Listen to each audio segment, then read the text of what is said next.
I 90 minutter. Sånn det med den saken. Ja, det det. Og inn i studio kommer altså to ulastelig antrukket herrer. Vi skulle tro det var en innspilling av Blues Brothers. Det Bård og Vegard Ylvisåker. Riktig velkommen til begge to. Hello and thank you. I'm very fine today. Ja, det roboten som kommer inn her. Ja. Og det Alexa som snakker. Ja, du, det altså, vi får altså nå et nytt show. Folketeater i kveld. Direktesendt show altså i kveld med Ylvis live. Dere tilbake igjen. Ja. Blir det mye nytt nå? Eller nei, vi gjør de samme tingene vi gjorde i fjor. Ikke noe. Jeg tror vi har ikke endret på det. Vi bare hentet opp manusen og... Ja. Neida, det blir jo helt nytt. Vi prøver jo å gjøre arbeidsdagene våre forferdelige for oss selv. For å skape god underholdning. Og det mener jeg vi har klart. Ja, ganske greit. Absolutt. Det plass til 1400 mennesker inne i Folketeatret. Mange sitteplasser. Men publikum jo blitt en viktig del av dette showet, har ikke det? Jo, veldig. Og vi har jo alltid vært glad i live, og vi jo scenemennesker sånn tradisjonelt sett, så det gjør noe med stemningen at det 1400 mennesker der. Det ikke noe tvil om det. Og arbeidsdagene lange, ikke minst. Dere har startet i dag tidlig, jeg må være litt rundt på sånn promotur, men så det altså en spesiell busstur. Fortell litt om den. Ja, det var en slags sånn idé vi fikk da, vi tenkte vel kanskje ikke at det kom til å bli gjennomført, men det hadde vært gøy i stedet for å bare sende ut sånne klipp og si at nå vi tilbake og del dette på Snapchat og Instafix, så tenkte vi det jo litt gøy å gjøre det på gamle måten og kjøre rundt og dele ut pamfletter til folk. Og så hadde det ballet litt på seg, og så fant vi ut at kanskje det gøy hvis vi har et band inne i en bil så det var opprinnelig. Nei, kanskje vi heller tar en buss, og så ja, så nå skal vi kjøre rundt i 2 timer med en buss og hente folk og spørre de hvor de vil bli kjørt. Vi vet egentlig ikke helt hva vi skal, for å være helt ærlig. Vi har bare på en måte instrumentet, en LED-buss. Og så tar vi det derfor. Og så streames det hele på VGTV. Så streames det på VGTV, og så... Ja, for det jo litt sånn, vi sier jo det til noen, hadde ikke det vært gøy? Plutselig så det sånn apparat som har fikset det greiene, og så sier de, ja, hva skal dere gjøre da? Og da har jo ikke vi tenkt noe mer på det siden sist, så da står bussen der. Og så det bare impro da, i 2 timer. Så det får gå der. Du, jeg leser jo på sidene her at folk jo overvettig begeistret for dette. Det like gøy hver gang å være publikum mye større og mer gøy enn opplevelsen av å se det på TV, en som skriver. Også alle fans av Ylvis vil elske å være publikum på showene deres. Vanligvis, mye som foregår i pausene mye bedre enn det som kommer på TV. Oi.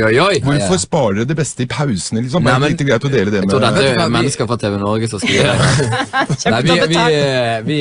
Vi ganske tidlig så reiste vi, før vi egentlig visste hva vi skulle lage, så reiste vi på litt sånn turer bortover til USA og fikk med oss ganske mange sånne talkshow og sånt, og var publikummer der, og der det jo mye flinkere til å lage show da, altså å ta vare på publikummerne.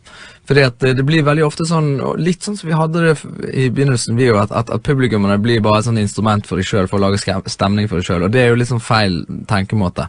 Vi skal lage noe som gjør at det gøy å være publikummer, og så derfor så har vi jo band, og vi har oppvarmer, og det jo egentlig en slags forestilling fra i alle fall en halvtime før vi i det hele tatt kommer ut på scenen, der det skjer masse greier som vi ikke har kontroll over. Kanskje bare sende pausene også, det kan være et nytt TV-show. Ja, men da må vi ha oppvarming til det igjen, Det foregår så mye rundt dere at dere har nå fått dere stand-ins, og det skal vi straks høre mer om hvem det og hvorfor de der. Ja. Også i dette programmet fremdeles med oss Bård og Vegard Ylvisåker, og i anledning da premiere i kveld 21:30, det vel ikke så helt gærent. Nei, det ikke så galt det. Det vel ikke det. På TV Norge. TV Norge. Da vet dere at det blir en lang arbeidsdag, gutter, for da må dere være i hvert fall til og med det. Vi har tatt høyde for. Ja, men du, vi må snakke litt om musikken også, fordi at det kommer noen nye musikkvideoer. Ja da, det gjør det jo. Allerede i kveld kommer det vel en, hvis jeg ikke tar helt... Det kommer en i kveld, og så drypper vi litt. Og så kommer det en annen kveld, og en annen kveld. Det kommer ikke hver kveld. Nei. Det blir inflasjon. Det noe dere tror blir en stor hit for 2016? Kommer den i kveld? Nei, vet du hva? Nei. De mekanismene der. Det trodde vi vel heller ikke når vi slapp den revesangen, så det umulig å vite. Ja. Denne revesangen tok jo fullstendig av. Ja. Det blir vel kanskje vanskelig å følge opp den. Ja, men det finnes jo flere dyr å ta. Men du, vi må også nevne at Sidekick Kalle jo også med, og samme praktikant Magnus Devold, ikke sant? Korrekt. Og de har også fått sine lookalikes, og dere må fortelle litt om dette her, for at dere fikk altså tak i 4 polakker. 3 polakker. Som lignet litt på dere.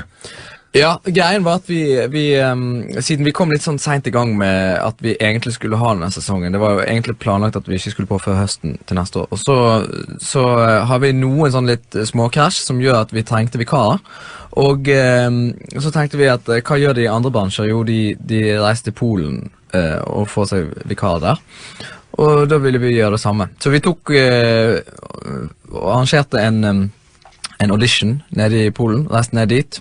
Vi fant ut vi kunne jo enten liksom bare faket det og hyrt på noen fra Polen, men så tenkte vi det er jo gøy å dra ned dit og rett og slett holde en ordentlig audition. Så det var jo en selvsommelig opplevelse, hvis det går an å si det. Selvsommelig.